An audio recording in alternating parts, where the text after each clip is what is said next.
Wonder what I'm doing? I'm expanding my mind. I love meditation. It's a time where I can get quiet and allow my mind to rest and go to places that I don't plan. As I'm listening to music, as I'm focusing on feeling my body and being present in the moment. And really the endless possibility that we all have in this life. Tapping into who I really am and seeing that when you center yourself and you allow yourself that nourishment to grow, that quiet time to really reflect, that place where you can connect with you, well, it opens up your mind, creates a greater awareness of the things that you are, the way you want to be, and the things that you want to achieve. There's so many ways that you can open your mind and create a greater awareness. We get trapped into a cycle of routine and schedule. Maybe you're closed off to a lot of information in your life because of the thoughts and beliefs and values that you've grown up with. Are they yours, or are you living for somebody else? Are you so over the fact that you are always trying to be who everybody else needs you to be, that you've forgotten who you really are? Opening up your mind and really tapping into a greater awareness allows you to grow, learn. You don't have to want to be who you wanted to be 10 years ago, 5 years ago, even yesterday. You can decide today really who you want to become with no limitations. When you open your mind and you create a pipeline to receive in your life, because there's so much that all of us don't know. It's just impossible for you to take in everything. But I'll tell you something. You're going to retain very little in your life. What you learn is through patterns.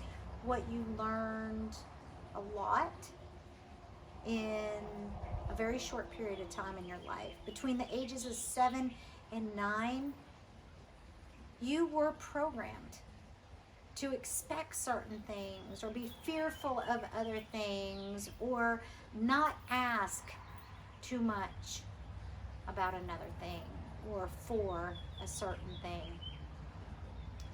And this has molded you probably in a lot of ways in your life, but that doesn't mean that that subconscious side of you that really rules about 88% of your patterns, the way you choose things, the way you receive certain comments or experiences in your life. You simply need to get really real with the fact that we all have a subconscious. And if our life isn't where we want it to be, then we need to evaluate what is going on that we keep reliving that's holding us back from truly living it all. So one thing I want to suggest to you ladies is that you get a journal completely separate of any other that you may be writing in.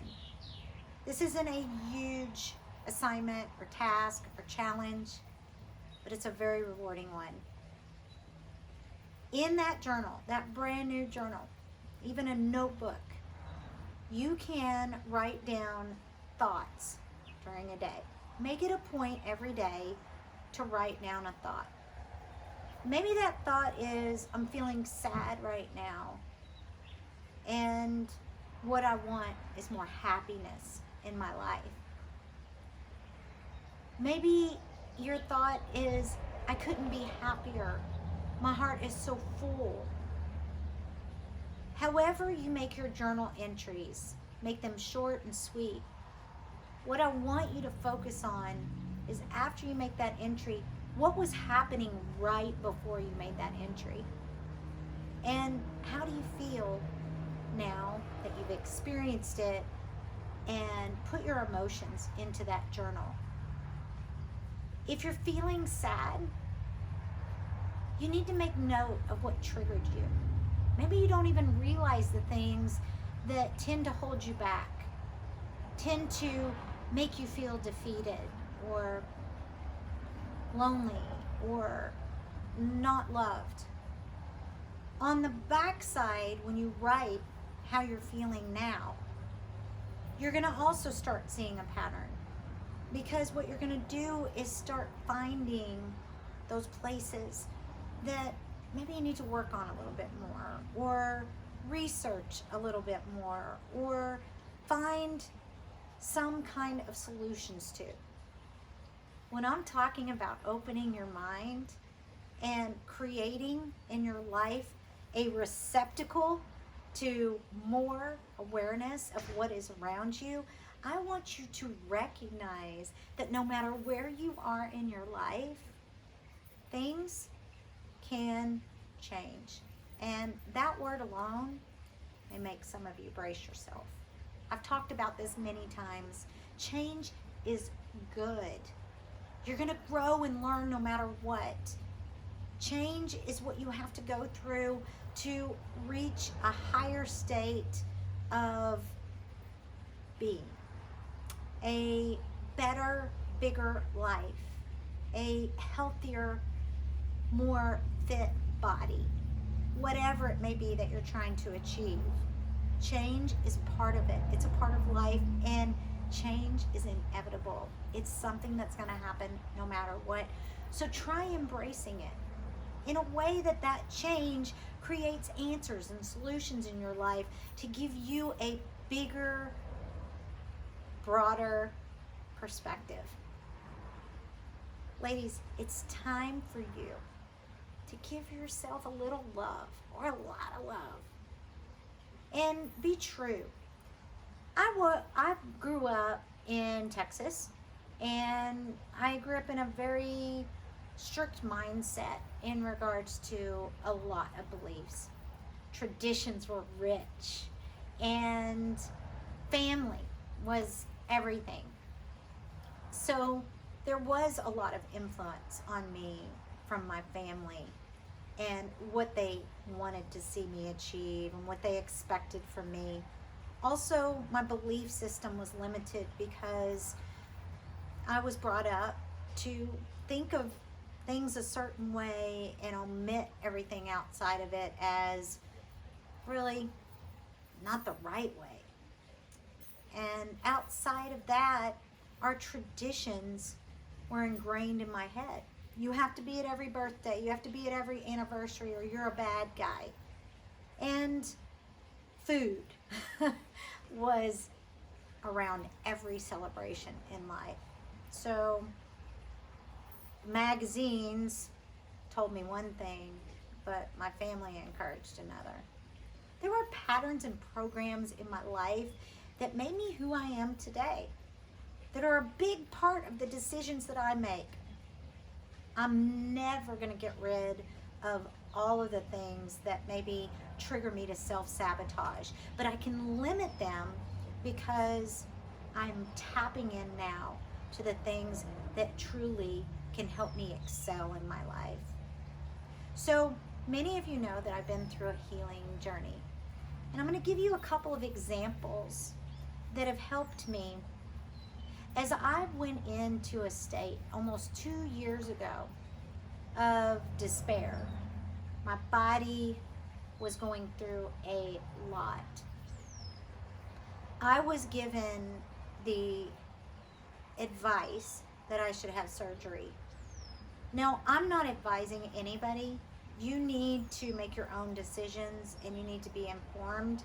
I'm not saying that doctors are bad or that it was the right or the wrong choice. I'm simply sharing with you my choice. So I knew there had to be more than a surgical procedure. I had heard about things and many things seem like maybe they're not real. I started sifting through the information on Google, plugging in to individuals that are leaders in healing on YouTube, looking them up, attending events online, and what I found was there were a lot of options for me outside of the one option that I could have and probably would have most of the time accepted, which was surgery. This time it didn't feel right. I had to see what else was out there, what other options I had. Meditation has been a huge part of my healing process. It wasn't that long ago that I was having issues just walking. The pain that I had at night left me not really sleeping well for very long periods of time. And I definitely had a hard time even tying my own shoes. But I've come a long way. In fact, I'm feeling pretty phenomenal and still pinching myself. But what I know is I could have accepted what I always knew, but instead I sought out the information that maybe I didn't even know about. And what I found, and I know many of you have felt the same way, as the internet has become such a great resource. And when we're looking to compare our shopping online or whatever it may be, you can Google it. You can Google information on the best recipes. You can Google information on how to build a tree house, whatever it may be. It's there, pretty much everything. So I sought out those resources, and what I found was a plethora of incredible information that brought me to a place of greater awareness. Like, there's no going back. Once you learn something is there, once you know and your mind is open to receive, life becomes, well, a lot more exciting. It seems like when you find the information that you do out about whatever you're seeking, that maybe you were just behind the curve or being lazy about really looking for what you were seeking to begin with. I have found incredible information from Dr. Joe Dispenza and Dr. Lipton and Dr. Greg Braden, all representative of the current scientific studies on quantum physics and the power of the mind. The power of the mind. And the mind is out here. This is your brain. It wants to tell you how to undo that knot. This is your mind. It wants you to become everything that you were made to be if you just allow it to guide you.